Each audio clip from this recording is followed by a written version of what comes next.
everybody. How are you? It's Malika Jackson from Bennett Realty Solutions, license ID 628957. Thank you for joining me once again. We are on day 29 of our top 50 real estate terms in 50 days, and today's term is a good one. Today's term is payment shock. Ooh, ooh, ooh, ooh, ooh, ooh, ooh, ooh.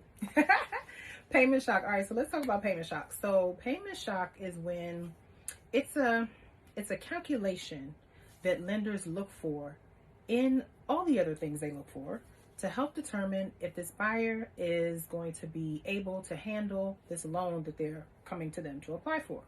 And payment shock is one of the things that they look at.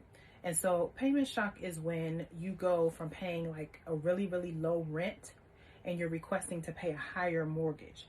So like right now, for instance, I have someone that was paying $900 a month in rent, but the mortgage is much, much higher. That falls into a payment shock situation because the lenders are saying, well, you've only been paying $900. How can you prove to us that you can handle $1,700?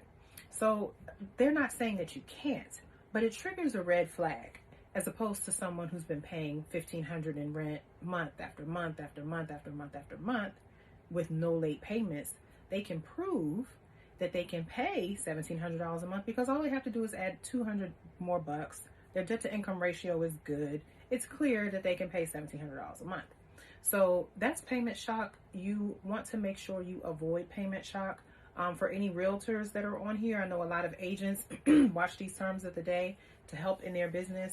If you have lease applications, you want to look for payment shock because right now, for instance, I have the same thing on one of my lease applications too.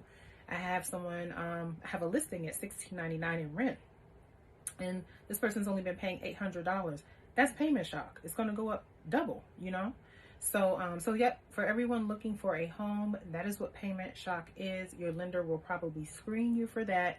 It is not an automatic denial if you fall into a payment shock situation, but be prepared to answer some questions with your lender because they're going to want to know or want you to prove that you can go from what you've been paying in rent, a small amount, to the higher amount that you've been paying in mortgage. It's just one of the things along with income, credit, debt to income ratio, that they use to determine if they're going to give you this money. All right, so that's it. Day 29 is done. We'll be back for day 30 tomorrow. I don't know what the word is going to be tomorrow yet, but I'm going to figure it out by tomorrow. All right, thank you for joining me. I'll see you in the next video. Bye.